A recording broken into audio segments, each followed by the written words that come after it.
Hello and welcome, everyone, to the third episode of How Builders Think, a podcast all about Lego Star Wars and how different people in the community think and build their different projects. Today's guest is a very special guest, someone that I truly enjoy his YouTube content, someone with pretty close to 50,000 views on his YouTube. Please welcome Coconut Brick Studios. Thanks, man. I really appreciate you having me on.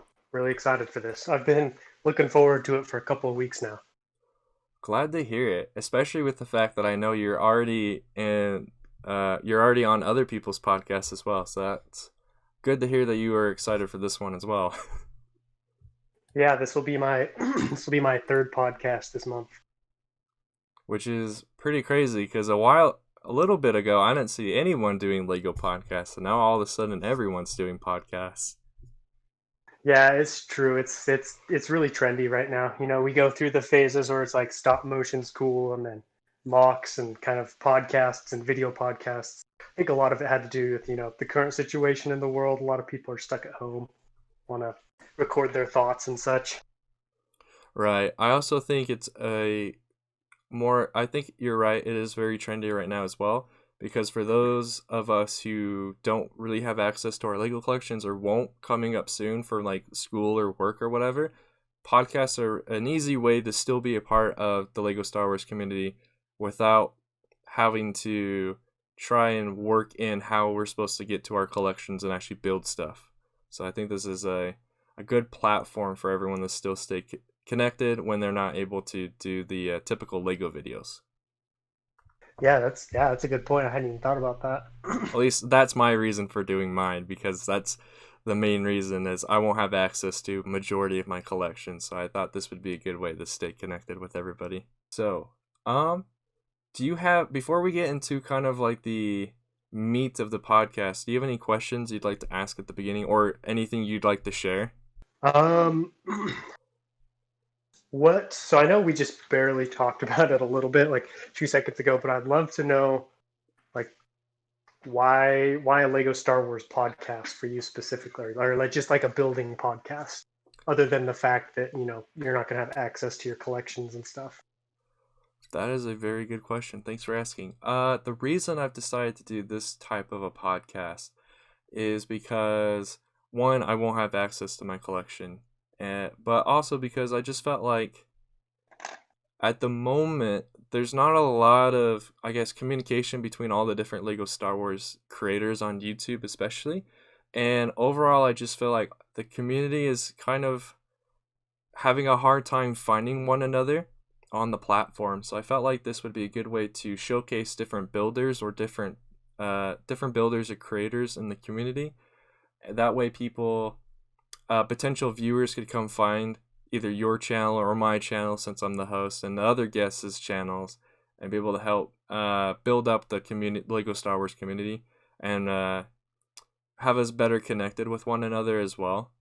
And so far, I feel like I'm accomplishing what I'm trying to do. I think that's a really cool motivation for starting a podcast because I definitely have to agree with you. It's really hard to discover like us, like fellow Lego Star Wars people in the community, just because YouTube is crammed with so many different kinds of videos. Like even having just barely discovered your channel and like other people that we both know, for a while I thought I had discovered every Lego Star Wars channel out there, just because you start to get recommended the same videos from the same channels over and over again. So that's cool that you're trying to really bring it together and kind of bridge that gap. Yeah, I had a similar problem. My channel is a bit harder just because what I've noticed, it's very easy to find those Lego Star Wars channels that have like Lego or bricks or Star Wars in their name. But channels like me, I don't have bricks in my channel name. I don't have Lego or other like signs that you're finding a Lego Star Wars channel. Mine, from what I've been able to tell from what other people have said, sounds more like a gaming channel, which is half right. It's half the things I do, but yeah, so I Yeah. really hope that this brings the community closer together. I know Lego Spencer, who was recently on the podcast, has put together a website where people different Lego YouTubers, so out Lego YouTubers outside the Lego Star Wars community, but also us as well, can go Yeah. and add our channel to that website so people can find us on there as well. Oh, that's really cool. Yeah, for those of you who are watching, it's called legodex.com. You can go there and add your YouTube channel, and you can find a bunch of other people. When I got myself on there, I was the 41st person, but now it's up to about 70 Lego channels on there. And I would say about half of the ones on there I recognize. Like you have like Jang Bricks and a lot of the other large Lego channels on there. But there's also about half of those that I didn't know were channels, so it's a good place to find some new faces. That's cool. And how is it spelled? legodex.com. That's cool. I'll definitely check that out as well. Yeah, and it was a little tricky for me, but the website takes you step by step of how to actually add your YouTube channel too. So it wasn't too hard once I followed all the steps. But I guess let's move into the meat of this podcast. So this might sound like a very typical question that you probably get asked a lot, but it's not going to be the one that you told me you don't like. So, Okay. how did you get into Lego Star Wars, and why have you made your YouTube channel focused on Lego Star Wars content? So I guess we'll have to go back to the beginning. Young Coconut Brick Studios. I got my first Lego Star Wars set when I was 8. It was the Anakin's Jedi Interceptor from Episode 3. And I don't know. As a kid, something about Star Wars just really intrigued me. I loved the vehicles and the clone troopers and the battles. It's just, it's what you love as a kid, like war. And I was growing up during the Clone Wars when they were coming out. I went and saw Episode 1 in the theater, and so it was kind of like pop. It was popular in pop culture. And then as I got older, because Lego Star Wars was expensive, I kind of gravitated to other stuff just because other lines of Lego were cheaper. But as an adult, I kind of took a break from Lego. I had my dark age, if you will, until I was about 22, and then I bought the Imperial Shuttle Tidarium, the one that came out in 2015, just because I was like, you know what, it's been a few years, like, I've earned it, and I built it, and I was just like, oh, yes, this is what's been missing from my life. And I started, like, rebuilding my old sets, and I started this channel, Coconut Brick Studios, as a review channel, because I thought the mocks that I made, like, weren't good enough to show on YouTube. I just didn't feel like I had the talent or skill for that, but it just kept eating at me. Like, oh, I want to put a mock on. I want to show people what I can build. Right. And so I started doing mocks, and I just realized, like, wow, this is so much more fun than, like, reviews or other stuff like that.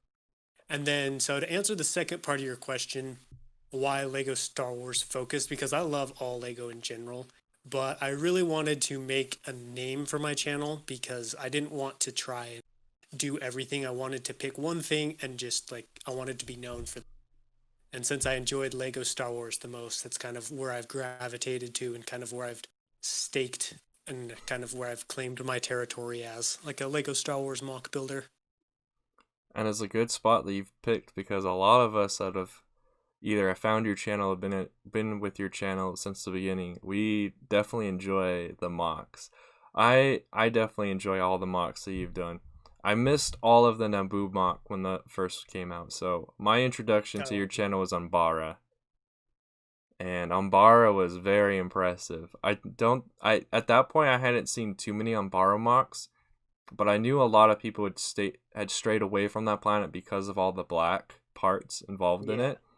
And I think you mentioned it yourself in one of your streams as well. It's kind of hard to film Umbara because of all the black would like absorb all the light or whatever, and it would cause it would be hard to film. But you did an impressive job on that one. Thanks, I appreciate that. And I'm excited. Ryloth was great. The live stream chat described Kashyyyk mock looks great, and I'm super excited to see how Utapau goes, especially since I've seen a sneak peek of it here and there with, like, the landing platform and stuff. Yeah, I've given a couple little surprise, just sneak peeks just to show you guys, like, the grand scale that I'm trying to accomplish. And speaking of that grand scale, so how do you go about coming up with like what you're going to include in your grand scale mocks, or like how do you go about preparing yourself to make one of your larger mocks? Yeah, I would say just a lot of research and just studying. Like when I built Naboo, I watched that scene a bunch of times. I have a book. I can't remember exactly what it's called, but it takes famous battles throughout the Star Wars saga and then kind of breaks them down and gives you like a physical representation of what the battlefield looked like. So I really had to immerse myself in just the logistical aspect of what does the terrain look like, what makes your terrain unique, what about the specific scene or battle that I'm creating is memorable to the people who watched it, why were they attracted to it, because if you don't get like the small details in the terrain right, when the time comes to put the minifigures on, the scale doesn't look right, it just doesn't look similar to the movie, and you just aren't able to capture the similar just feeling of awe that you get when watching a actual scene from Star Wars. So it's important to really take time and plan. I started planning for Utapau back in May. I typically take a couple 2 to 3 months to really plan what I'm going to do, what it's going to look like. That way, when the building comes, a lot of the planning is out of the way and I can just focus on the build because I don't want to spend, my update videos with you guys on YouTube just going over plans and working and reworking stuff. That will obviously happen regardless, but I try to minimize that when possible. Right. I would say the best mock building series I've seen, all the planning has been done in like the first episode. And the only time that we see throughout the mock series that the build goes different than what was planned are just very minor things, unless there's a very critical issue that comes up later. And I feel like you've done a very good job of doing that, having very great building series on your channel that engage the audience. I know I get engaged every time I watch the different episodes, especially when I was going back doing research for today, and being able to see your different thought process as you're just speaking about the different things that you've done. I feel when I was watching those, I always felt inspired. I almost attempted to do a Naboo mock myself when I went back and watched all of them.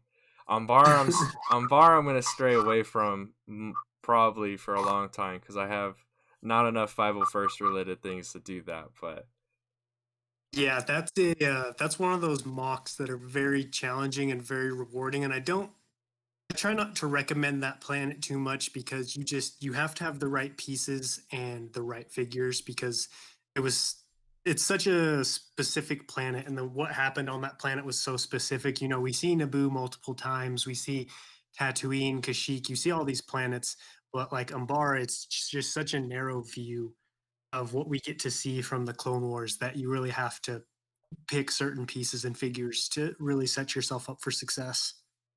yeah, because there's, like you said, we only see it in like one type of view, and that's in the Clone Wars with the 501st. So if you're trying to do, well, and the 212th is there as well, but you really have to use those type of figures if you want to do the mock and the planet justice. If not, it's very not uh conducive to like the lore and stuff, I guess.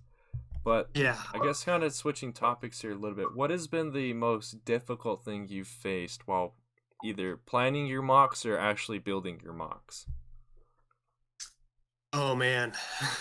Well, of all the things, it's the thing that tends to bite me the most is getting what's in my head to come out in the bricks. Like basically like I have like what I think in my head is cool, or you see all these pictures and then just you build it and it just does not look as good. And I just, you can't figure out why.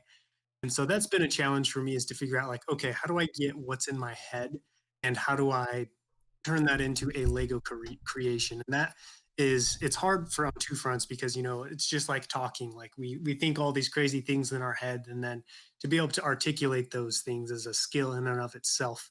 And then the second problem is because I'm building mocks of like stuff that actually happened in movies, we've seen what it actually would look like, not in real life, but we see it in movies. And that's tough because you can't get the Lego pieces sometimes to do exactly, to create the exact right angle or the exact curve. So it's been a pretty big challenge to really, especially as my mocks have increased in complexity, to really get like the right slope, the right size, the right scale, just because I'm using bricks that have to be put together to create a larger shape or function or whatever you want to call it. Yeah, I completely agree. With my projects, I'm on like I guess you would say a different scale because most of the projects I'm currently working on that I can work on are minifigure scale uh, droids and vehicles, and especially for the one I'm trying to work on right now, which is a Hellfire droid. The main problem I'm running into is first of all just having all the parts to build the wheels that I need built for that thing, and also just getting the right shaped parts for the torso head area where I can get the right angles, but also have enough spots so I can connect the wheels to the head, and that's the biggest problem I'm having there. So glad to hear I'm not the only one that struggles with getting the ideas from the head into the bricks.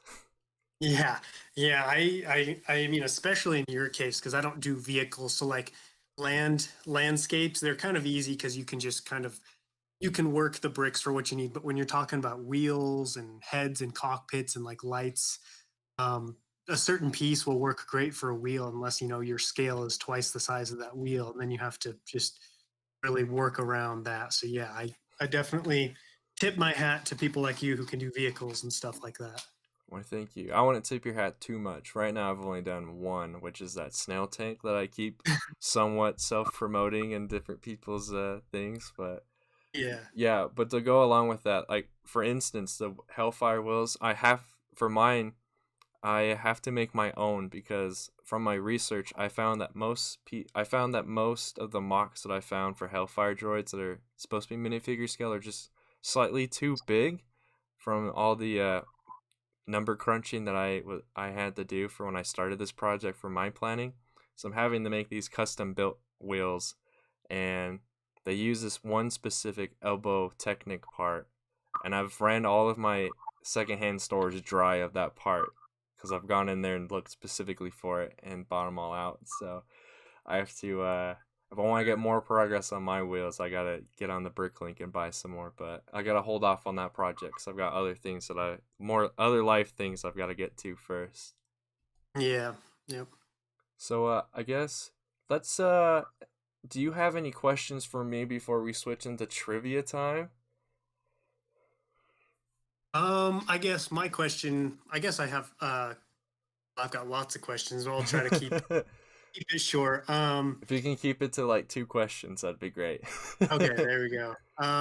When watching a mock video, like what do you enjoy the most? Because you know, we're all at different skill levels. So for me personally, just the the complexity of the build isn't always what intrigues me to somebody's mock video, just because there are some mocks out there that aren't, you know, super great technically speaking, or just the types of parts that you use. But like, I still enjoyed the mock video. So like, what do you like? What do you enjoy the most about watching other people's mocks? That is a great question. Yeah, I would say most of the time the detailing that different mock builders are able to pull off into their buildings and in their terrain definitely impresses me.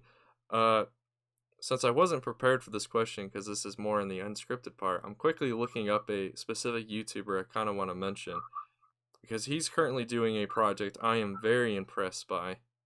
Not so much for like all the detailing and like the terrain and stuff, but mainly for the minifigures and how he's incorporating them.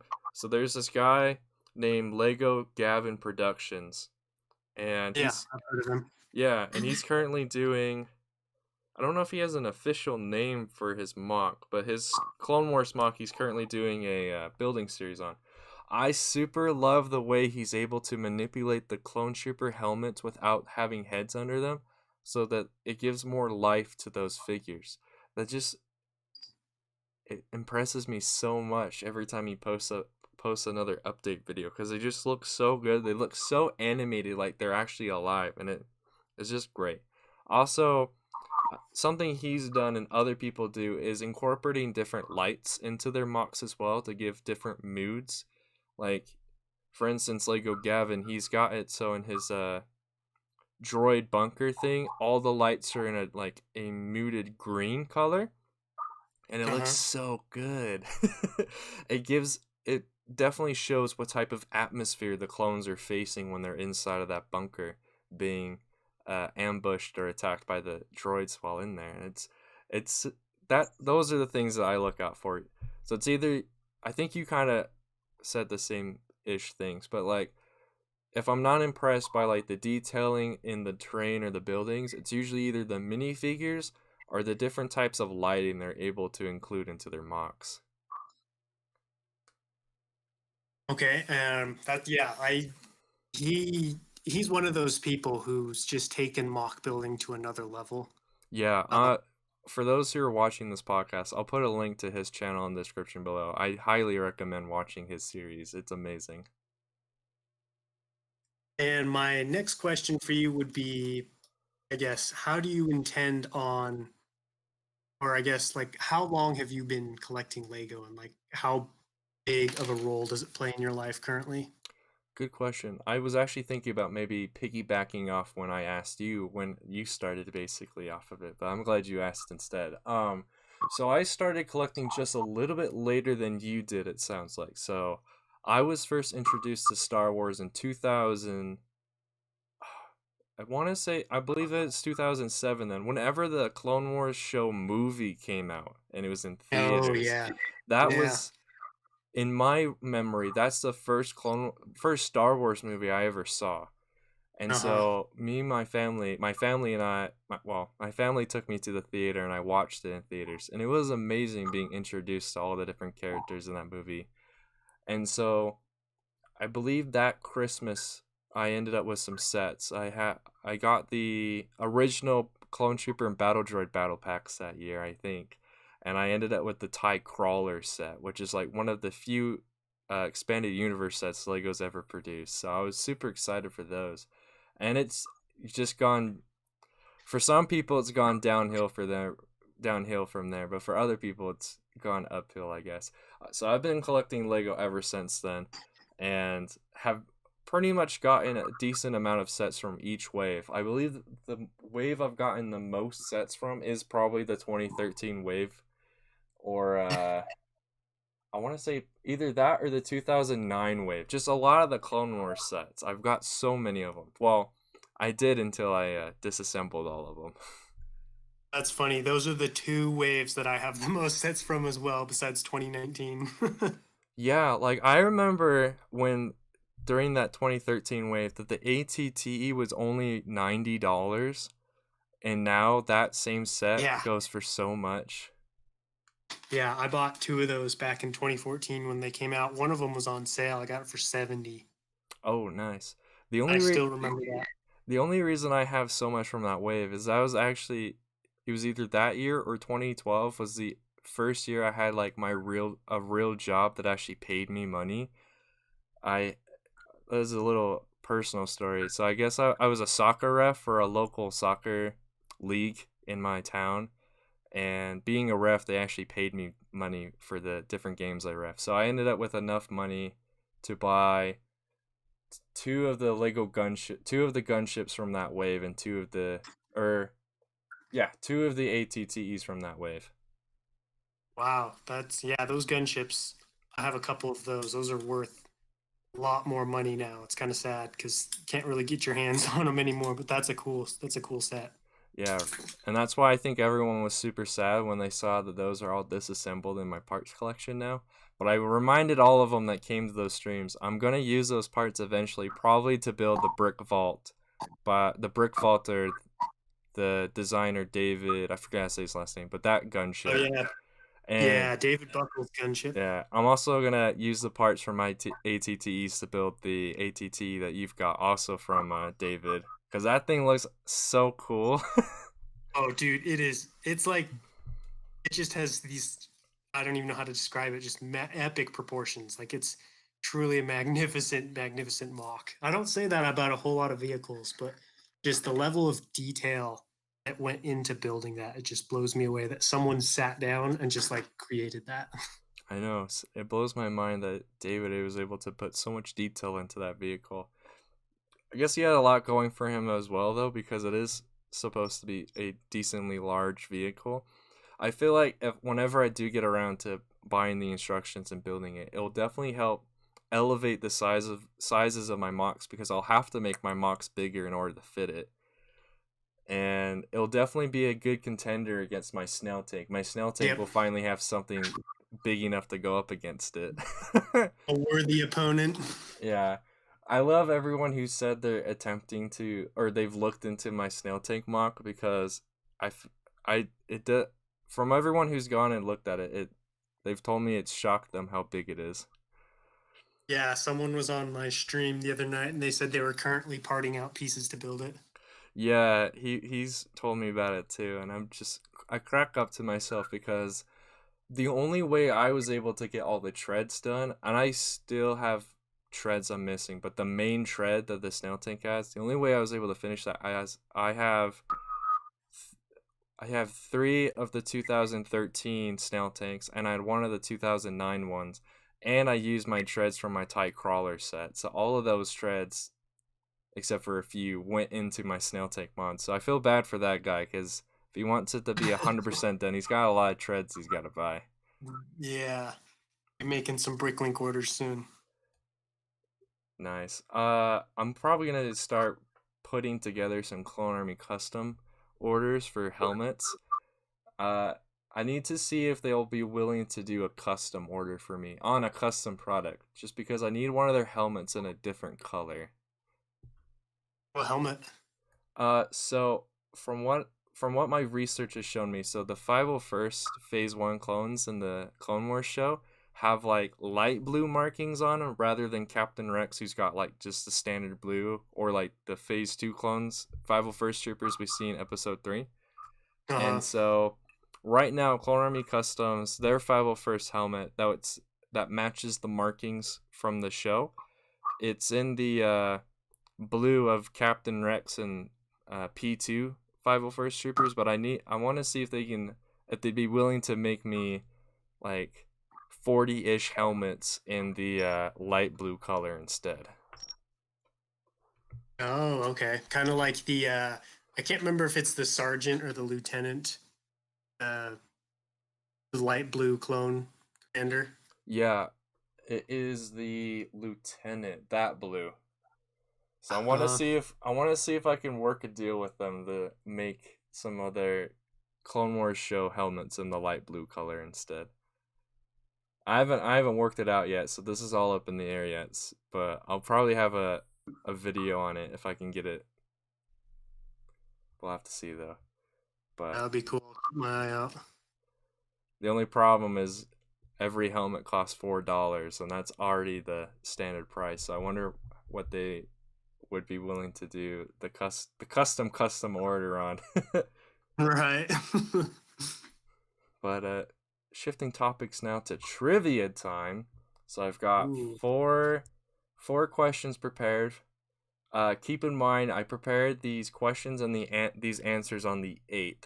So some of these numbers might be different now, but these are the numbers I have from then. So starting with the first one, trivia question number 1.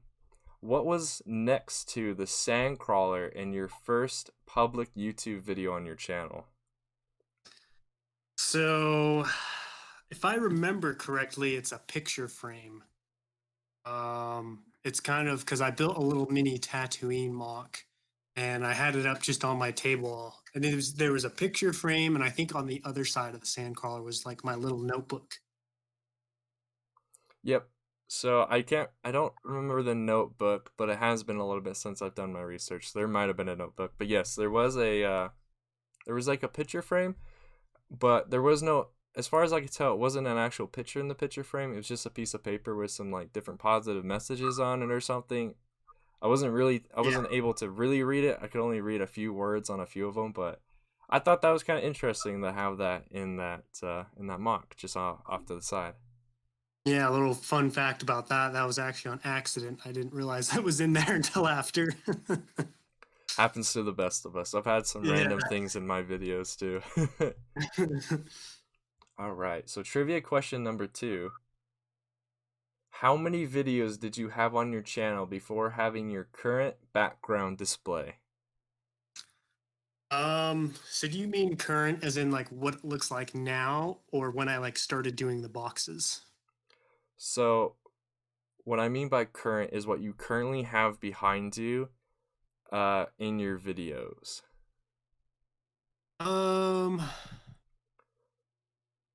That's a good question. So I was about 5 episodes in, or 5 videos into my channel when I started doing the boxes. I only had about 5 boxes behind me, but it was slowly accumulated from there. So I don't know. I'm trying to think of like a specific day that I had like all my boxes up to the roof, because it's just kind of been a slow accumulation over the years, or not years, over the months.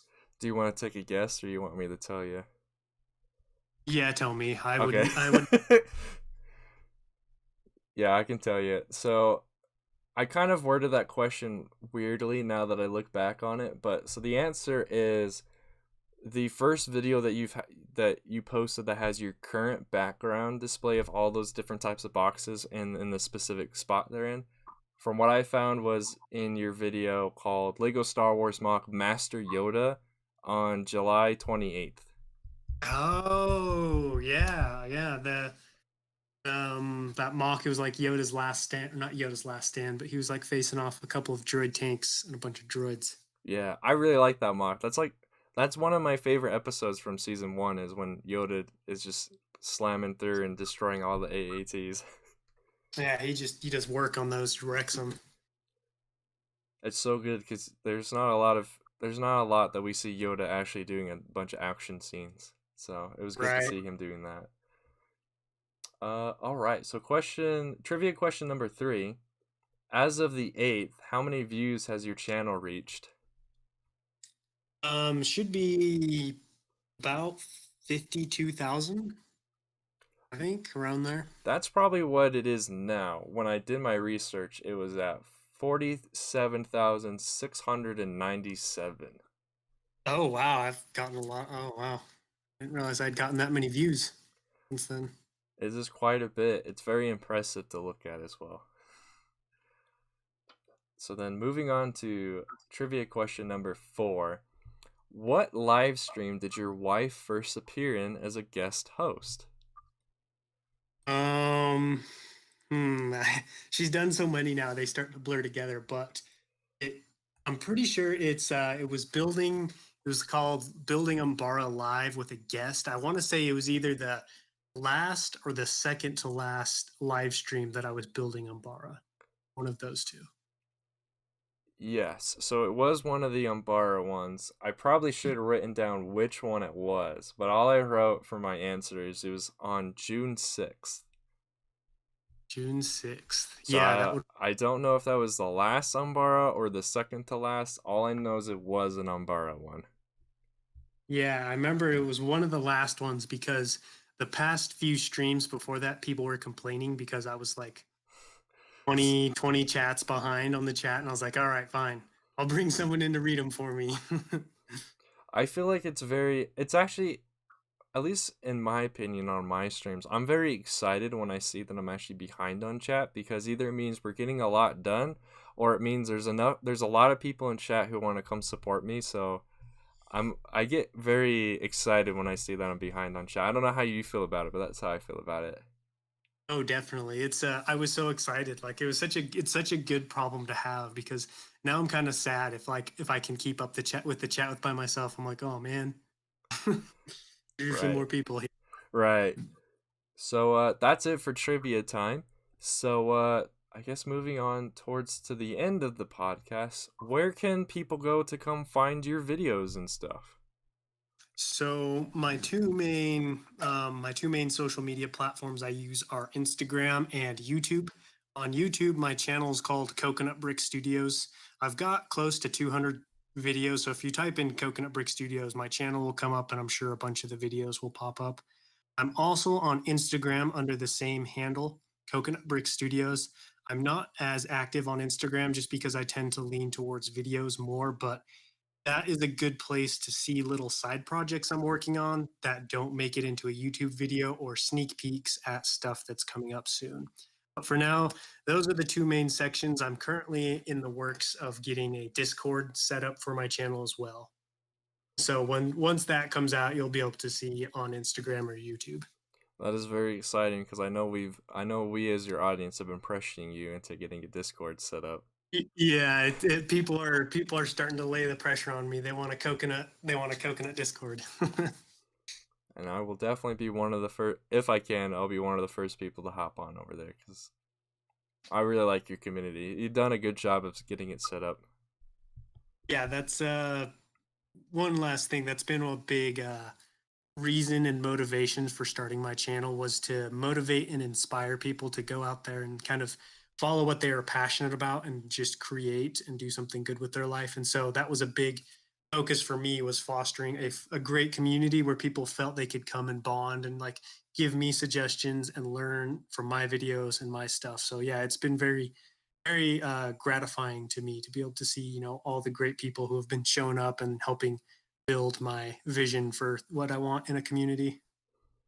Yep, and we are grateful for the content. So I'll have a link to Coconut's YouTube and Instagram in the description box below.